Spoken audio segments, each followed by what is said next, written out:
Welcome to the University of Michigan Dentistry Podcast Series, promoting oral health care worldwide.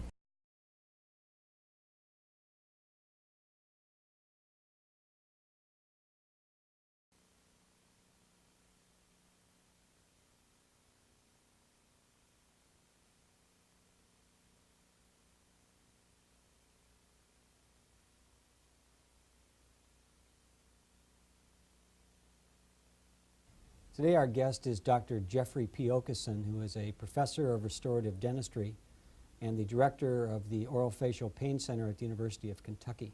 Jeff, thank you very much for joining us today. My pleasure.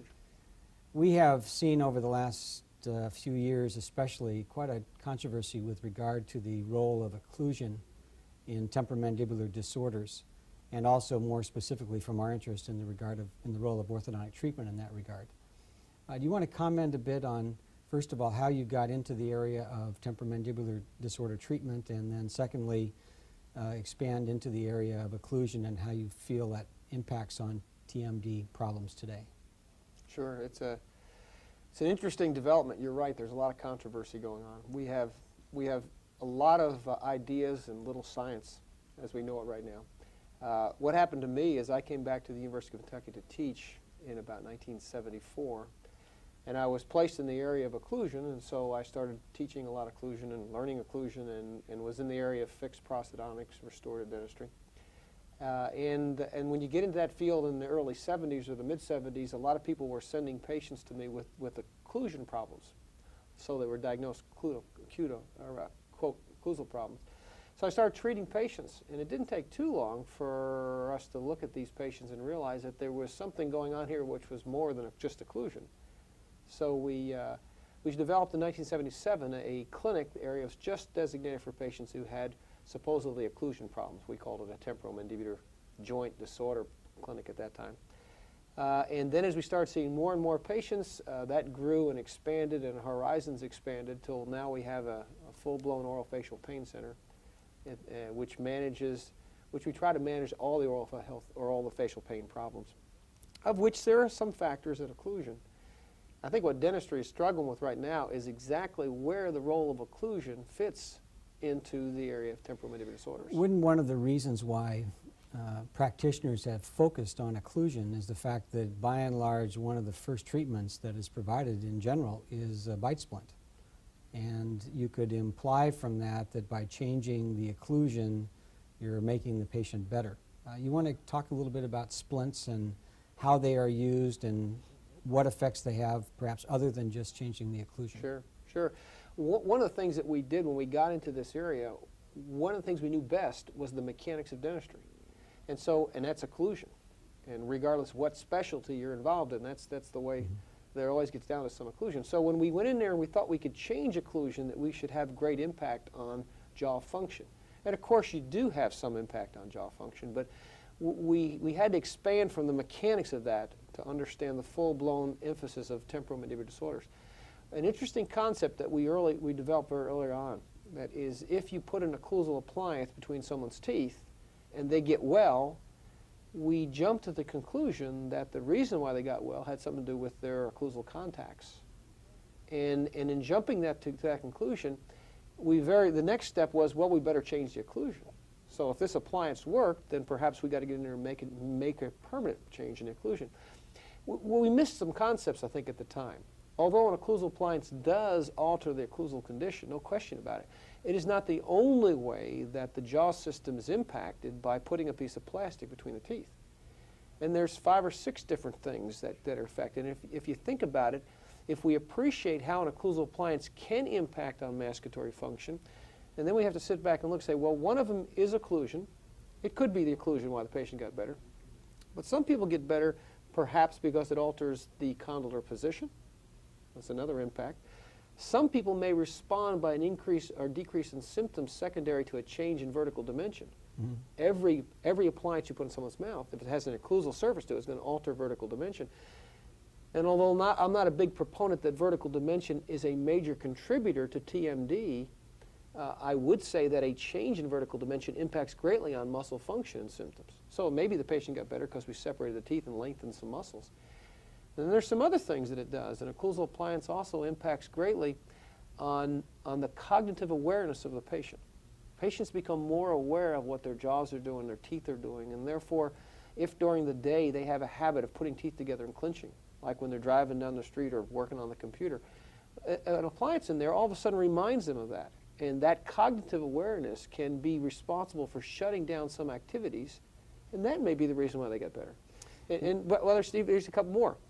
The appliance can even impact on how bruxism works in sending feedback back to the system, which has a tendency to shut down the central induced activity of bruxism. And that doesn't have too much to do with occlusion per se, or vertical dimension or condylar position. That's a central induced activity. Mm-hmm. And then the final thing that I'd put in there would be placebo effect. Sometimes appliances work for reasons that we don't understand, and placebo effect may be the answer. So as you sit back and look at the 6 things I just talked about, 3 of them haven't got anything to do with dentistry, and 3 do. Mm-hmm. Meaning that if the patient really had an occlusion problem, you may have to get some dentistry in there. That's the reason why the patient responded. But if the patient responded because of a cognitive awareness or an alteration in bruxism or a placebo, then getting in there and doing any permanent changes, really, there's no indications for that.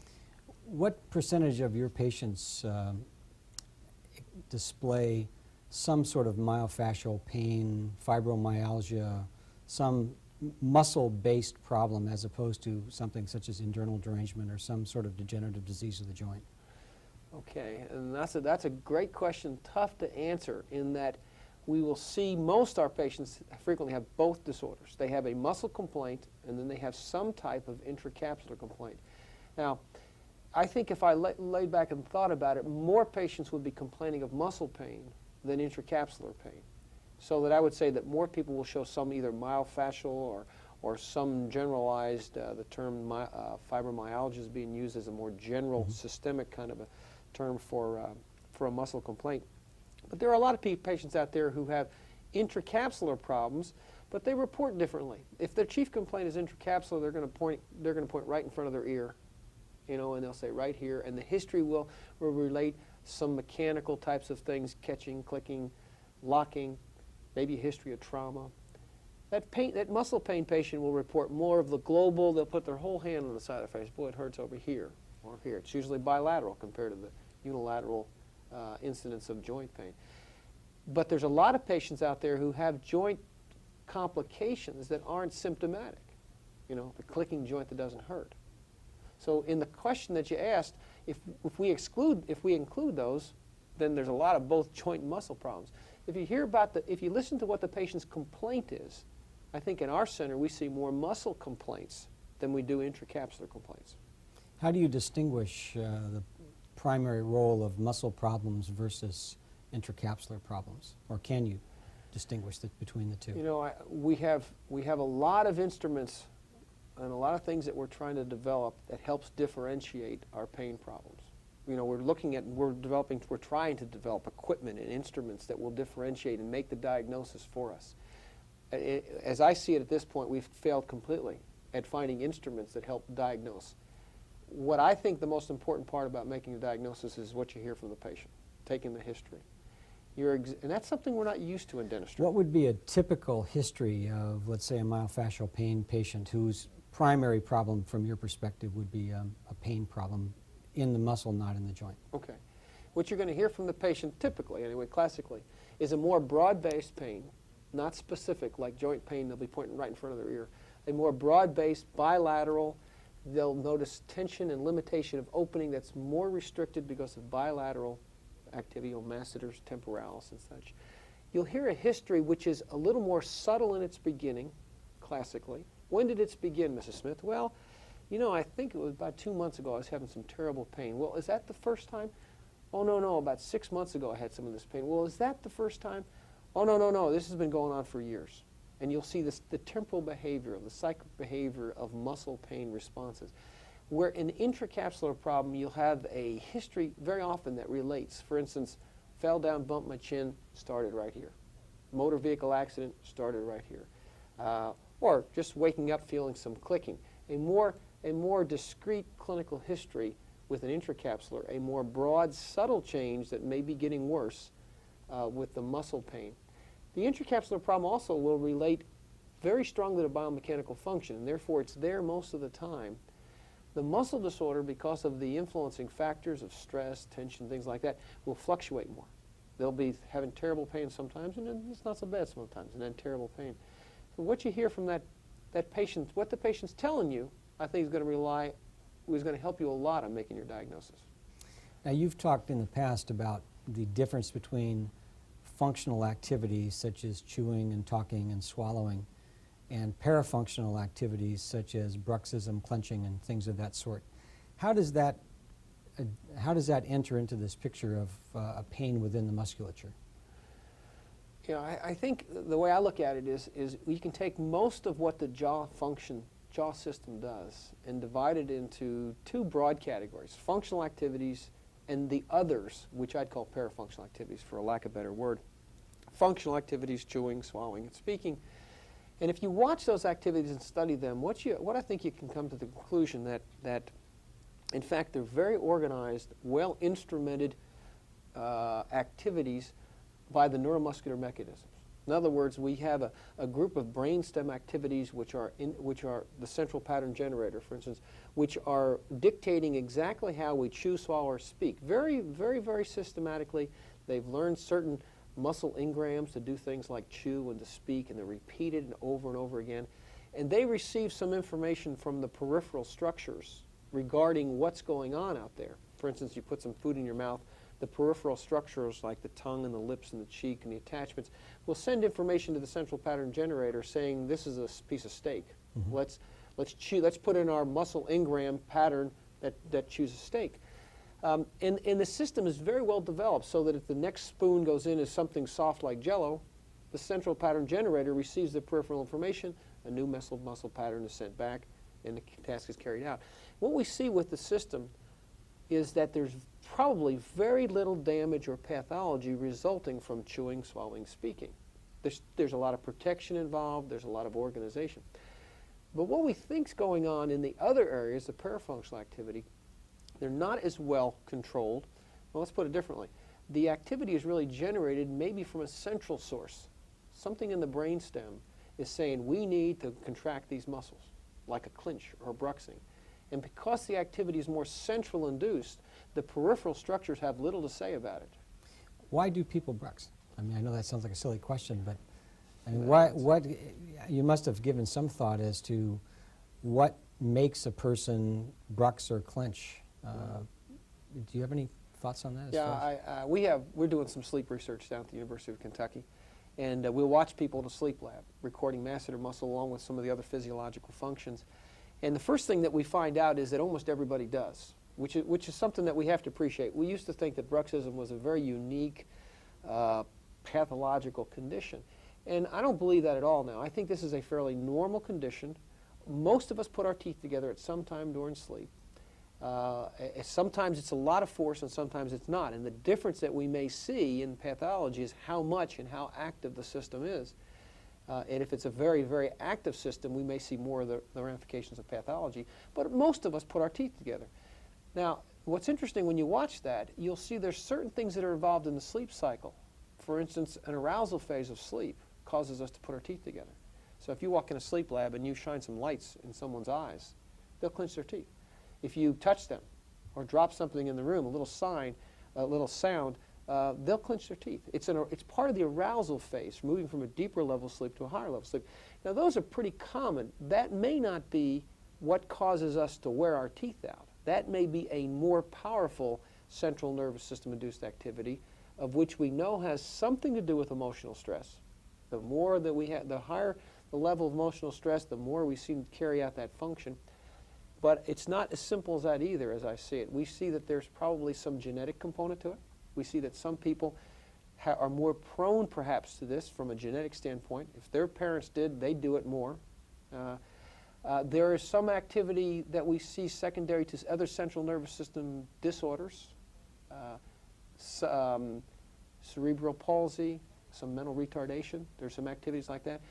We probably see that there's some activity related to certain medications. The amphetamines will produce more of this activity. Even alcohol. You think that if you really went out and laid one on and you go to sleep, you just zonk yourself out. Well, There's at least one study showing that under the influence of alcohol, you actually brux more. So there's something about other chemical stimulations that seem to do that. A lot of factors that we don't know, and I think the important part is now that we can't control. Now, I think it's pretty well recognized that it is possible to do significant dentitional damage with heavy bruxing. I think almost anyone who's looked at patients sees a certain group of people who have very flat teeth and such like that. Is there any other documentation of damage caused by bruxism, either in the joint or to the disc or to the muscles or anything of that sort? Yeah, that's a tough one. We see that there are certain people who wake up in the morning with muscle pain. It may very well be that the bruxism that they experience is an occasional bruxism, and we have a unaccustomed use muscle return. In other words, what's called delayed onset muscle soreness. You don't use a muscle for a while, you start to use it, it produces a pain. So there's certain people who wake up with some of that type of muscle pain. Usually, if a person becomes a consistent bruxer, I believe, we'll see muscles accommodate. And so instead of seeing pain, we'll see atrophy. I believe that may have something to do with the type of muscle function. If you have a person who's really grinding and the mandible is moving from side to side, and this is just some ideas, I have no science on this. If you see the patient moving from side to side, they're using their muscles in an isotonic way, contract, relax, which is a relatively physiological muscle activity. So it doesn't compromise the muscle. It may build the muscle. So that patient may have a lot of tooth wear and big muscles, but they don't hurt. We may have another group of patients who are clinchers, who will bear down on their teeth and hold isometrically. And isometric activity will compromise physiology of muscle very rapidly. And so maybe within 20, 30 seconds, we might have some muscle pain. It may be that certain functions precipitate not only, well, some present tooth wear, but some others may present with more the muscle kinds of complaints. How about damage within the joint itself? I've heard at least one investigator who's been involved in arthroscopy say that if you have someone who has an occlusion, which obviously has been damaged or affected by some sort of tooth wear, that very often you'll see the same sort of phenomenon within the joint, actually within the disc. Is there any evidence that you've seen for that?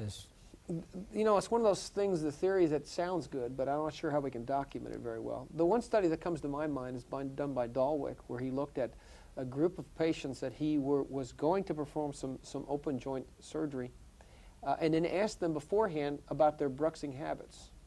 Now, asking someone about bruxing habits is not very reliable, but when someone reports they are bruxers, that's probably relatively reliable. If they report they're not bruxers, probably doesn't mean much because they could be. But Frank correlated that the patients who reported bruxing did have a greater degree of deformation of their discs at the operating table. Mm-hmm. And that's some of the subtle information, and you know, that's not real sound work, but yet that shows something. The problem that we have is that most of those kinds of changes are micro traumas, if you will, a little trauma over a long period of time. And it's very difficult to document micro trauma because it could be so many factors. You know? My personal opinion is that you probably could load structures if you were really heavy bruxers. But I think you'd have to couple it with some other problems like a disc displacement or something else to really produce some of the pathological effects. But isn't it true that you can generate an incredible amount of force, particularly in the posterior teeth, just with bruxing? I mean, there must be studies that have looked at that, I would suspect. The record right now is about 900 pounds of force on a molar done down in Florida with a weight lifter. Mm-hmm. Before that, an Eskimo had the record of 350 pounds, and so he got beat real bad with this 900 pounds. But we don't know really. 900 pounds of force on a second molar doesn't mean 900 pounds of force in the jaw joint, you know, the temporomandibular joint. And it's really difficult sometimes to extrapolate. There's been some models that suggest how much loading goes on. Certainly not that extreme, I wouldn't believe. But one of the things that we do appreciate now, that this is a loaded system, that these joints are not unloaded, they're loaded. Now the variation in their loading is great, depending on the function. Squeeze your teeth together and you load condyle against disc and fossa. If you're chewing on certain structures, you can lessen the load as the chewing shifts from side to side. But we think most of the time the system is loaded. Now we've talked about functional activities and parafunctional activities, and to sort of bring that back into the issue of the occlusion. If, for example, you know, the classic example is the high crown or the high restoration. How do you see those sorts of occlusal traumas, artificially produced, affecting both the functional and parafunctional activities? I have an idea that how occlusion fits into temporomandibular disorders is in one of two ways. There are certain occlusions out there which provide an unstable orthopedic relationship, where the occlusion is not in a stable relationship with the joints themselves. Expand on that a little bit. Okay. And it's getting away from your question, so I want to get back to that in a second. But in other words, I think there's one of the things that we might have some problems with. One of the things that we are struggling with in dentistry right now is where occlusion really fits in the area of TMD. And at one time, I think we believed that it was TMD, that if you got the occlusion right, all these symptoms just resolve. And if you didn't get the occlusion right, they didn't. And therefore, when you didn't resolve symptoms, it's because you couldn't get the occlusion right. Very frustrating idea. I think when we start to look at all the studies, there's a lot of holes in those ideas. I think where occlusion does fit is that you need a stable relationship between how the condyles function and how the teeth function. And that there is an optimum stable, what I would call musculoskeletal stable position of the joints. And in my opinion, if you look at the musculoskeletal stable position of the joint, any joint, it's dictated by the muscles that pull across it. In the temporomandibular joint, it seems like elevator muscles like masseter temporalis and medial pterygoid will seat that condyle superiorly and, if anything, slightly anteriorly, resting on the posterior slope of the eminence, hopefully on the intermediate zone of the disc. It seems like that's what our elevator muscles want to do when they load the joints. It turns out that in that position, you can load your joints a lot without pathology. The joints are made to be loaded. All articular surfaces are made to be loaded. Now, at the same point in time you want a good, stable relationship in the joint, you'd also like to have a stable relationship in the other end of this articulation, which is the teeth, where the teeth articulate. And the most stable occlusal position is the maximum intercuspation. So it makes sense to me that the most stable orthopedic relationship of the mandible is with the teeth in their maximum intercuspation, at the same time the condyles in their musculoskeletal stable position. If you had an occlusion that was not in harmony with the stable joint position, now you potentially have a little bit of a problem here, instability. For instance, if you took a patient, put them in their musculoskeletal stable position, and bring their teeth into contact, and if they don't have a good intercuspation at that point, then what can happen is they'll shift to the maximum intercuspal position. Now, during that shift, if there's a significant shift, what might be happening is that you might also carry one condyle away from what's musculoskeletally stable. If you have that situation, then the mandible is going to have to seek out a stable relationship, but the problem is the three legs of this chair, the teeth and the two joints, can't be in the same stable relationship. So what we see is that the teeth will find their intercuspal position, because that's the way you're going to function, chew, swallow, or speak. What happens is the joints may not be in their stable relationship. One may be, one may not be. But how do you know, how do you define what a stable relationship is? It may very well be a range. I've seen patients that I treated when I first got into practice 20 years ago, who I can remember one patient who had, when we got done with orthognathic surgery, had like a 4-millimeter slide, and I've followed him ever since then, which is about 20 years. And it is compatible to have a range of movement within the joint. How does that fit into this whole thing? Yeah, there's definitely joints have laxity to them. There isn't I don't believe there's a specific point at which they have to be because of the soft tissue changes. There's also a very big difference in the capacity of the patient to adapt to less than ideal situations. Now, if your patient, for instance, has a 4-millimeter slide forward, you may learn, or we might find out that that patient can maintain a relatively stable relationship between condyle, disc, and fossa forward. It's a protrusive movement, a slight protrusive movement. Where another patient, if that condyle were twisted laterally or posteriorly or some other way, that may be less stable, and therefore when they try to function from that relationship, we may see that condyle starts to lean more on lateral collateral ligament, and ligaments begin to elongate, changing shapes of disc, and that's the patient that may have more of the intracapsular problems. You see, I don't think it's as simple as an orthopedically unstable relationship. I got a feeling it's something to do with some instability in the system coupled with some loading factors. And if you can load and still gain stability, it may not be a big deal. But if in the process of loading the system, one condyle is not stable, then that movement that could occur may produce some of the intracapsular pain problems. Are there any other factors specifically regarding occlusion before we get off into the orthodontic area that you'd like to mention within this discussion? Well, yeah, you started to mention a thing about the classic Oh, placement yeah, of a high crown. Right. You know, and I think we need to address that. Most of us realize that if you put a high crown on someone's mouth, you get a response. You get a patient comes back in the next day or two, and not always, but the next day or two, say, "Hey, doctor, this is bothering me, and my muscles are feeling tight," or some response like that. I think we need to address that because what I think we see is that when you interrupt the intercuspal position, you send feedback to the system, which is in a sense threatening, damaging, potentially damaging. And therefore, you call upon the muscles that are supporting the mandible to become active in a protective way, in a co-contractive way. In other words, muscles that should be a little bit more relaxed may in fact be more active during the function. And the initial response is to produce a muscle system which is a little more on guard. And so what you see when you put a high crown in someone's mouth is the initial response may very well be a muscle complaint, a myalgic complaint, secondary to this altered sensory information. Now, one of two things happens to that patient. Either the central pattern generator, which is the brainstem in charge of these functional activities, identifies that interference, that nociceptive kind of contact, and says, I need to alter my mandibular position, find another place away from it so it's not so threatening.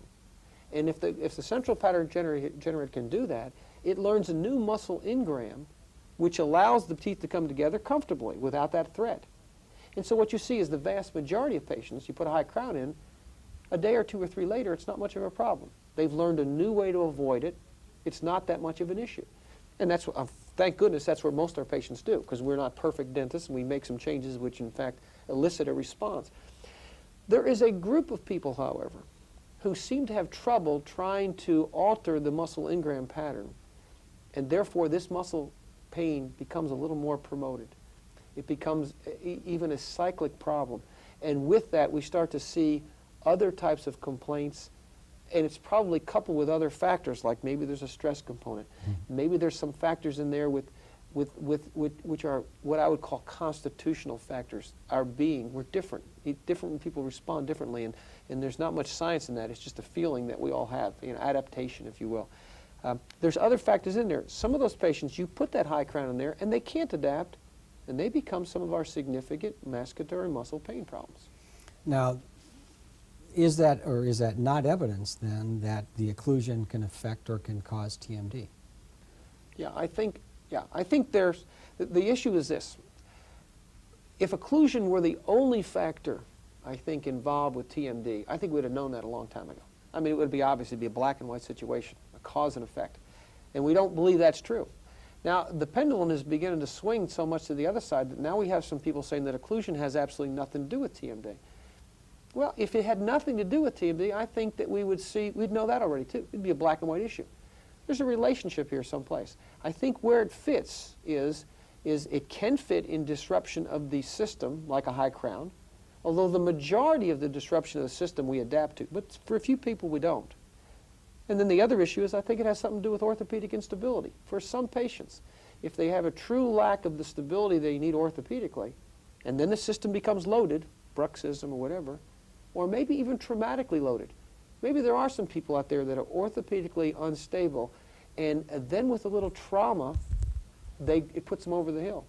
And all of a sudden, that's that accident waiting to happen kind of a patient.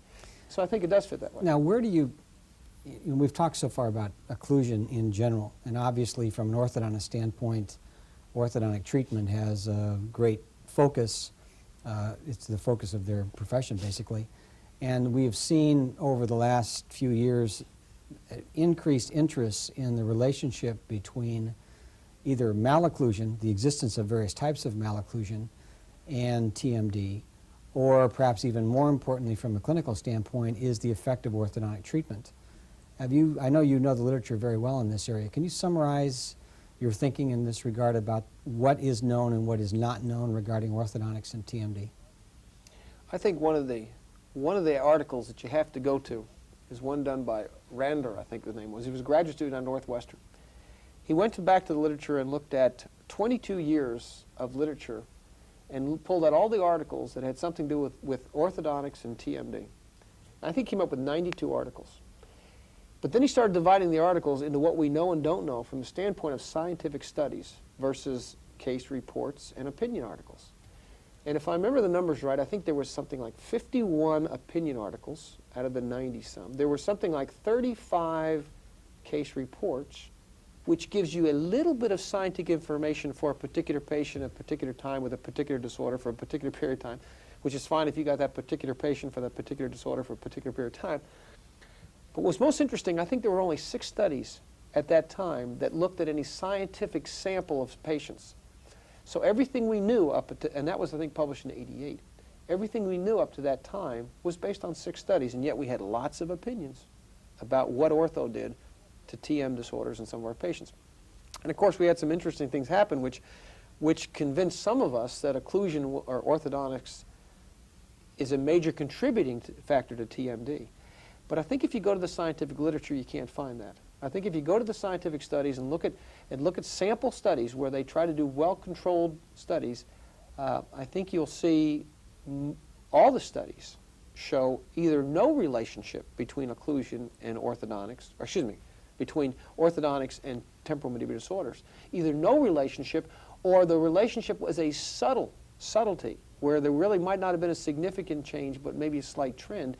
In the cases that I've seen, the trend was towards the fact that if the patient had orthodontics, they actually had a little less symptoms than if they had not had the orthodontics compared to control groups. Actually, though, if you wanted to be truly scientific, I think you'd say that the studies would suggest that orthodontics really doesn't impact greatly on temporomandibular disorder symptoms. Traditional orthodontics, done in some of the traditional sites like these studies were done. When you say traditional orthodontics, what do you, I mean, are you implying that there's also a non-traditional orthodontics? Okay, here's what I meant. In controlled settings, like for instance, university settings in dental schools, University of Illinois, let's use Sadowski's study, where they took 75 people, they called back 10 years after receiving orthodontics at the University of Illinois orthodontic graduate program. And they looked at them and asked them questions about signs and symptoms of TMD and did examinations. And then they sex and age matched them with 75 people that had never had orthodontics. And when they put the two groups together, they found absolutely no difference between the signs and symptoms. Now, what I mean to say that is that's traditional orthodontics mean the kinds of things that were being done in graduate programs. Why I'm saying it that way is because I'm sure that some orthodontics, if not carefully done, could produce an environment which could be troublesome for the patient. But that's true with any dentistry. You can do that in prosthodontics. You can do that with surgery. You can do that with any dentistry. It goes back to an orthopedically unstable relationship. I think if our dentistry provides an occlusal configuration which is not in harmony with the musculoskeletal stable position of the joints, you're setting your patient up for potential problems. Now, they may or may not have them according to lots of other factors, one of which may be loading and one of which may be adaptation and some things like that. So to say that they can't cause problems, I think is not correct, but they don't normally produce much problems when we're doing our normal orthodontics, and especially if we keep in our mind what these joints are supposed to function like. One of the things that I have to compliment your profession in, over the last 5 to 10 years, your specialty has been more interested in learning about joint functions and what they can do to help or hurt or whatever the joint than most other specialties. And I think we're learning with that insight. I think there's going to be less and less and less of the dispute as to whether orthodontics is a major contributor to TMD. Well, I would concur with you on that. I think that many of the legal issues that have come up with regard to liability for providing treatment or not providing treatment have stimulated everyone to look at this problem.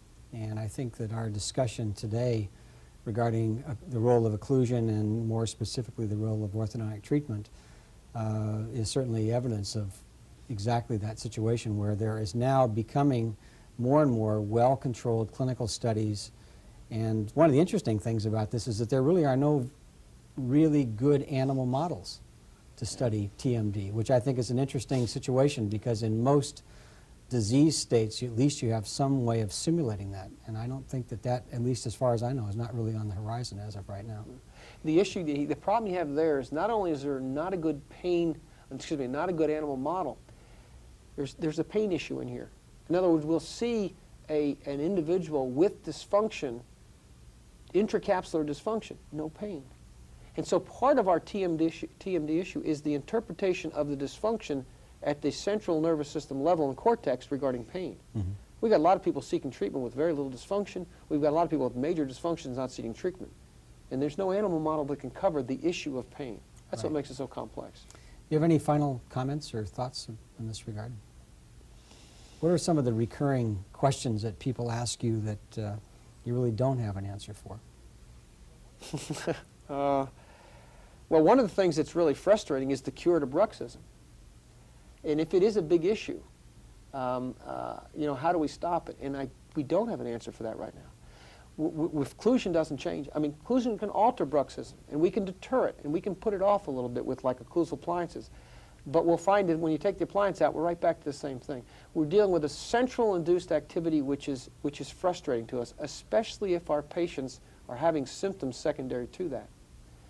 We're finding an issue now with sleep, which is kind of interesting, and the sleep cycle and the quality of sleep and musculoskeletal pain. And we're finding out that there are some people who are sleeping differently, who are depriving themselves, if you will, of some stage 3 and 4 sleep, that are waking up with musculoskeletal pain. And we used to think it was bruxing, and it may not be. It may very well be some other musculoskeletal pain problems, for instance, fibromyalgia. So I think as we become more and more tuned in on these things and our horizons become a little broader, we start to see little entities that make sense that we've thought to be something else. And one of the things about this area of TMD is we really are, it's an area that's far more reaching than the mechanics of dentistry. And the more we open our horizons to that, the more we'll realize that our physician friends have a lot more to offer to us in understanding pain. The rheumatologist and even the ENT and the orthopedist with cervical problems and the rehabilitative medicine, they're dealing with some of the same problems. And as we start expanding our horizons, we'll be better therapists for our patients. Well, thanks very much, Jeff. I really appreciate the time. Appreciate the opportunity. Thanks. You've been listening to a presentation from the University of Michigan School of Dentistry, which is dedicated to supporting open learning and open educational resources. This recording is licensed under the Creative Commons. It may be reused and redistributed for nonprofit use. Please attribute materials to the University of Michigan School of Dentistry and redistribute under this same license. For more information on how this and other University of Michigan School of Dentistry recordings may be used, visit www.dent.umich.edu/license.